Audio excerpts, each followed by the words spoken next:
So, let's start with Six Nations. Are we all making Ireland firm favourites again to go and win this thing, Eddie? And first I want to say Garryowen for the Bateman Cup.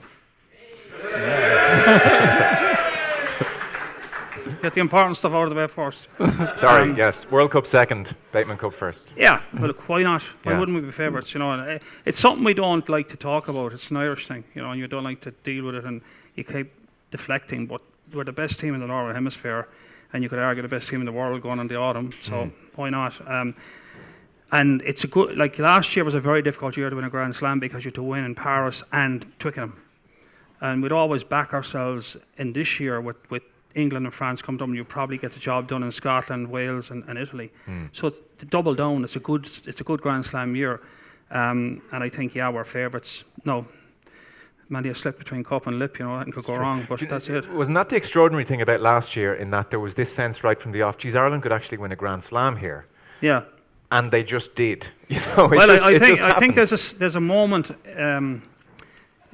If you go back to Grand Slams, and it's not difficult, we haven't won that many of them, but there's moments in that season where you go, yeah. And I remember that moment was when Sexton hit the drop goal in Paris. It had to be. I was sitting at home watching it, and I was thinking, if he lands this, we'll win the Grand Slam. That was my thinking. If he lands this, we're going to win a Grand Slam, because there's almost a destiny about it. And at the same time, I was screaming at him when he called for it. He was so deep. He was on the 40-metre line in pouring rain, and I'm going, at least take another couple of phases.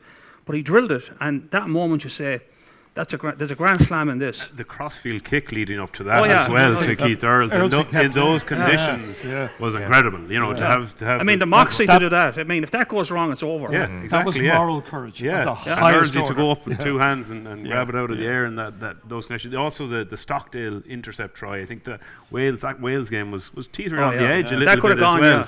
And he came out of the line. If he doesn't get that ball, they're gone down the other end. That was down to a Wales substitution. They took off Dan Bigger, who had opened us up like 5 minutes earlier on the same play. They put in Anscombe, and he, for some crazy reason, went to go over the top, and Stockdale picked it off. But these things, you go, it's going to happen. The planets are aligning, you know, you get a sense. You've been part of an Irish team preparing in a World Cup year and going through a Six Nations. Yeah. Was the Six Nations any different in a World Cup year? I think it was that 07 year. I mean, it went very well for us. I think we just lost to France. The big thing about that, Wally, was Croke Park factor. Yeah. That was our first year in Croke Park. Right. That sucked a lot of the auction out of the Six Nations in terms of talking. We had a great autumn as well leading into it. I think we'd beaten Australia, we'd beaten South Africa. We possibly could have won a Grand Slam only for that last restart. Last restart against France. You know, and was Drico was missing that day? I think was he. Strings and Drico didn't play that Strings, yeah. So I mean, I think two talismanic players as well, and they were only that week they pulled out both of them. I think wasn't it the Thursday when we went for. Well, I know at that time Gary O'Driscoll told me that Drico could start against France, but the odds were he'd tear his hamstring again and he wouldn't play against England. So play England or France was no brainer for me. In a World Cup year, did you treat the Six Nations any differently as a coach? No, because I think if you'd be stupid to go down that rabbit hole, because you can think of the impact it has after it, but at the time you've got to stay in the moment and get the most you can out of it. It's in the World Cup is very much in the back of your head. And the Six Nations, if you have a big Six Nations, it's a good launch pad for a World Cup. And if you start thinking about it as a pathway to the World Cup, you'll screw up the Six Nations, and it'll be bad either way. So just put it out of your head and just get on with the Six Nations and do as well as you can. I think for players especially, maybe less so coaches, but that 3-4 months between, you know, the Six Nations, don't be more, is it? That's a lifetime, you know, in terms of injuries, in terms of selection, and all the things that can go right or wrong. I suppose what can you can't hold yourself back. No, exactly, it's probably a silly question, Tony, we probably won't speak to you very much between now and the World Cup. All that licence fee money means we can't get our paws on you. You're on RTE over there, so it's good to have you here this evening.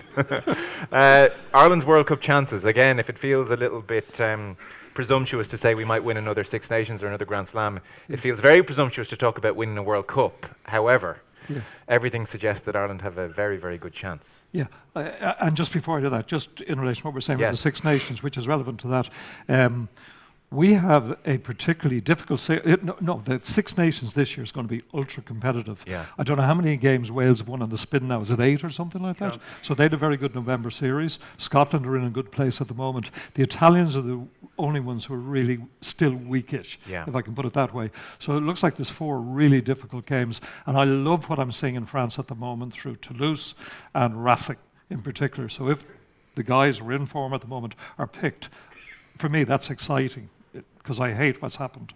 French rugby.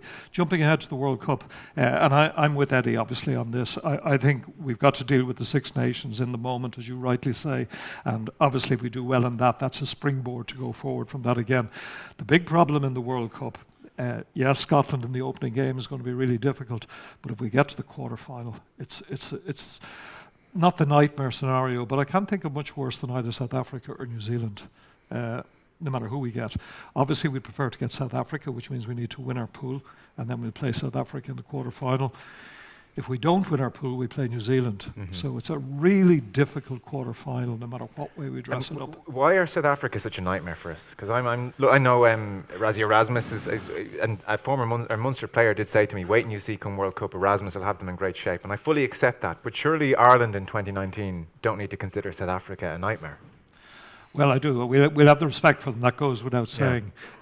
Irish rugby is in a great place at the moment.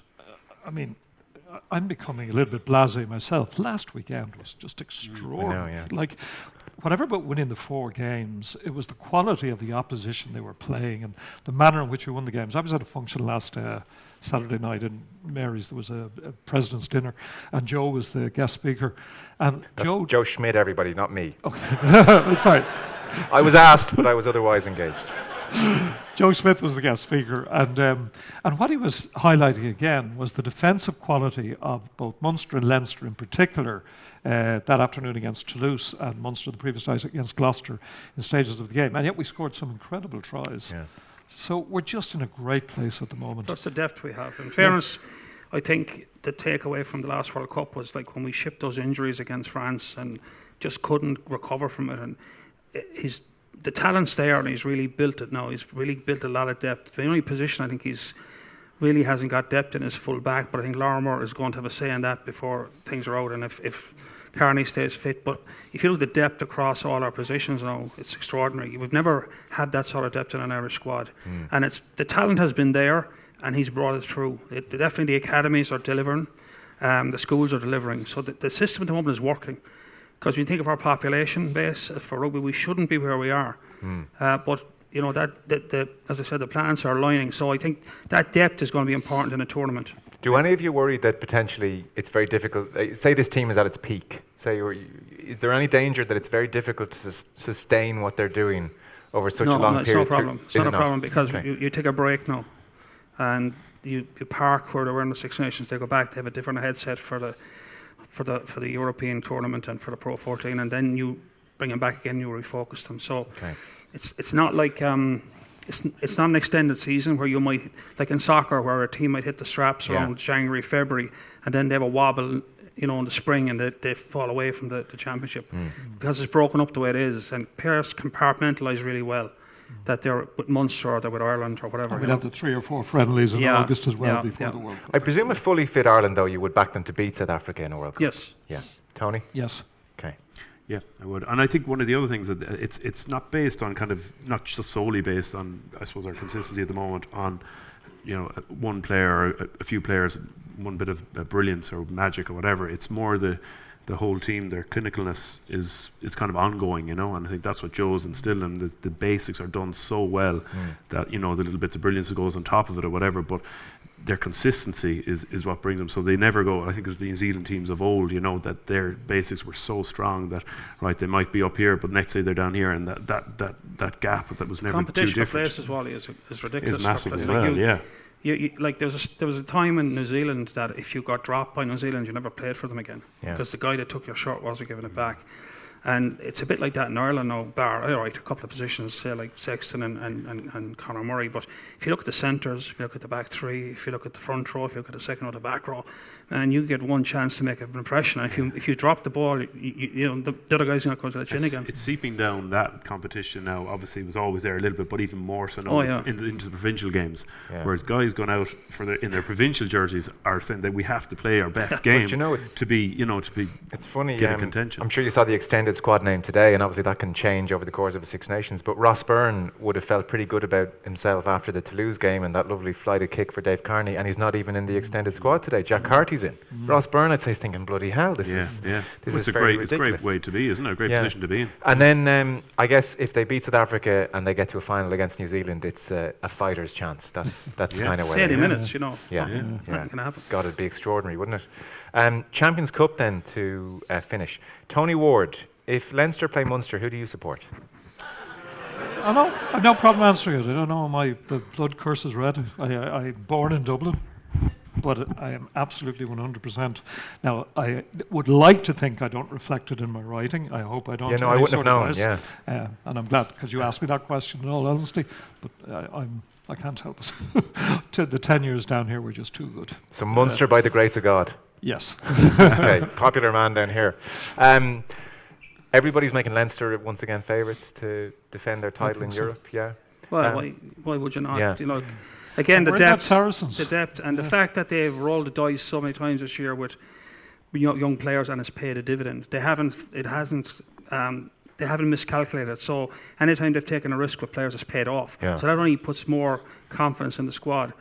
It's hard to see another squad. No, there's always a chance that you have an off day. Look, that's knockout rugby. But I think, in reality and logically there. But if they play to their best, they should go all the way. Yeah, who's going to beat them if they play? Well, I just worry about Saracens. I think Munster can. They can, and I think they should have beaten them. Aviva, obviously, they beat them recently. But look, maybe Leinster might be short on a few players, but I think Munster have enough firepower in their armoury. No, they don't have the depth. That's a different thing in a sense, Wally. That's a different sense that it'll be like an inter-pro. That changes things. It's a derby game. It changes everything. But if they were to play 5 times in a row, you'd have to say Leinster had the horses. Beat them once, though, isn't that it? That's my point. You have to beat them once.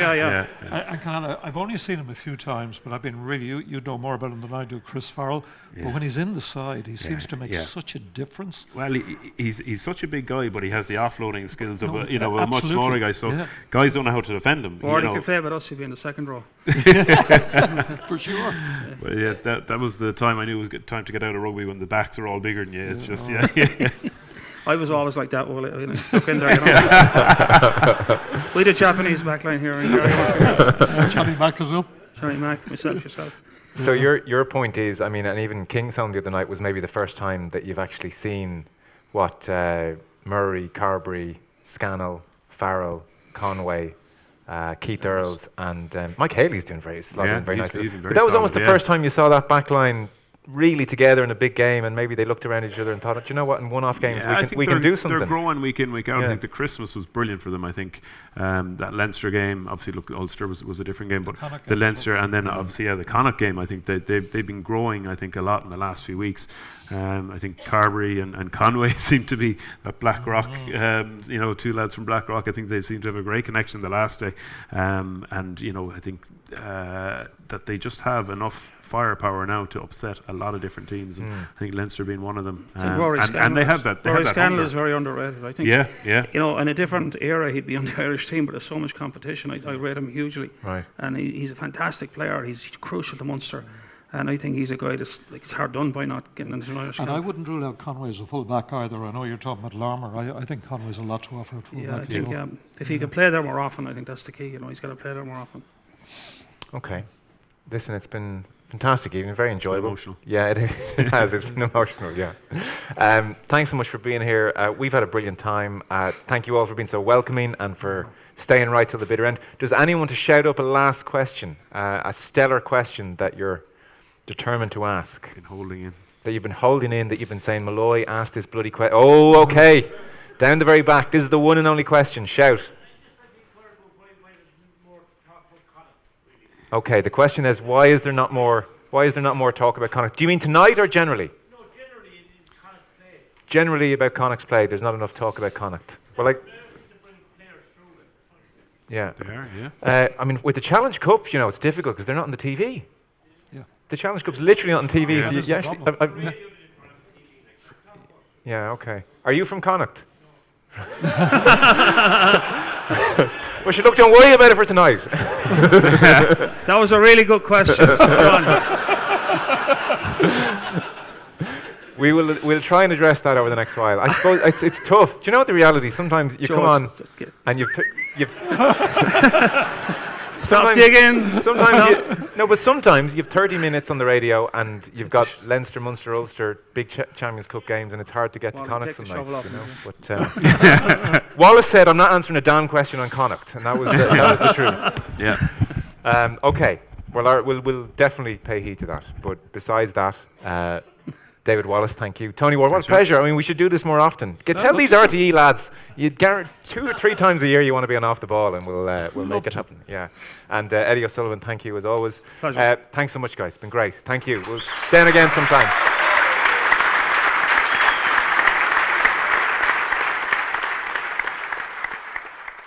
Thanks a million for watching. If you want to subscribe, well, there's the button right there. If you want to see more videos, hit that down there.